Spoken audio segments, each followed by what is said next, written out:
നമസ്കാരം. നമ്മുടെയൊക്കെ ചെറുപ്പകാലത്ത് ഈ കടയിൽ പോകുമ്പോൾ മറന്നു പോകാതിരിക്കാൻ വേണ്ടിയിട്ട് അച്ഛനും അമ്മയും എഴുതി തരില്ലായിരുന്നു. ഒരു ചെറിയ തുണ്ട് പേപ്പറിനകത്ത് ചിലപ്പോൾ നമ്മൾ തന്നെ ആയിരിക്കും എഴുതുക. അത് എന്താണ്, 100 ഗ്രാം മുളക്, 100 മില്ലി വെളിച്ചെണ്ണ, 1/2 കിലോ പയറ്, 1/2 കിലോ ബീൻസ് എന്നൊക്കെ പറഞ്ഞ് എഴുതി കൊണ്ടുപോകാറുണ്ട്. അങ്ങനെ എഴുതുന്നതിനെ നമ്മുടെ ദൈനംദിന കാര്യങ്ങൾ മറന്നു പോകാതിരിക്കാൻ അങ്ങനെ രേഖപ്പെടുത്തി വെക്കുന്നതിനെയാണ് ജേണലുകൾ എന്ന് പറയുന്നത്.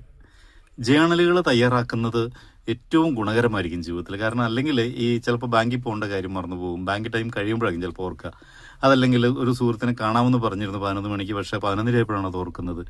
ഇങ്ങനെ നമ്മളത് മനഃപൂർവ്വം ചെയ്യുന്നതല്ല, നമുക്ക് വീഴ്ചകൾ സംഭവിക്കുന്നതാണ്. നമ്മൾ മറന്നു പോകുന്നതായിരിക്കാം, അല്ലെങ്കിൽ പണിത്തിരക്കൊണ്ട് ആ സമയത്ത് ഓർത്തില്ല. ഇതൊക്കെ ആയിരിക്കും കാരണങ്ങൾ. അപ്പോൾ അതിനുള്ള ഏറ്റവും എളുപ്പമാർഗ്ഗമാണ് ജേണലുകൾ. ഇപ്പോൾ ജേണലുകൾ തയ്യാറാക്കാൻ വേണ്ടി മൊബൈൽ ഫോണുകളൊക്കെ ഉപയോഗിക്കുന്ന ഒരുപാട് പേരുണ്ട്, ഡിജിറ്റലി കീപ്പ് ചെയ്യുന്നവരുണ്ട്.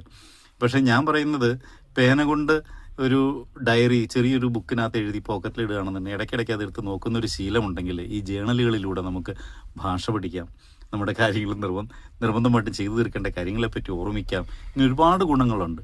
അപ്പോൾ ഈ ഡയറി എഴുത്തും ജേണൽ എഴുത്തും ഏകദേശം ഒരുപോലെയുള്ള കാര്യങ്ങളാണ്. പക്ഷേ ഈ ഡയറി എഴുത്തിനെ പറ്റി സ്കോട്ടിഷ് സാഹിത്യകാരൻ ജയം ബാരി പറയുന്നത് 1860 അദ്ദേഹം ജനിച്ചത്, 1937 മരിച്ചും പോയി.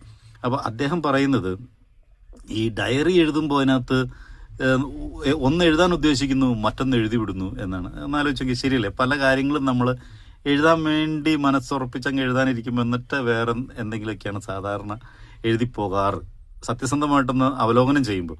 പക്ഷെ കൃത്യമായിട്ട് അത് തന്നെ എഴുതി വയ്ക്കുന്ന ഗാന്ധിജിയെ പോലുള്ളവരുണ്ട്. അതല്ല ഞാൻ ഉദ്ദേശിച്ചത്. ഈ ഡയറിയേക്കാൾ അല്പം കൂടി സത്യസന്ധമാണ് ജേണലുകൾ.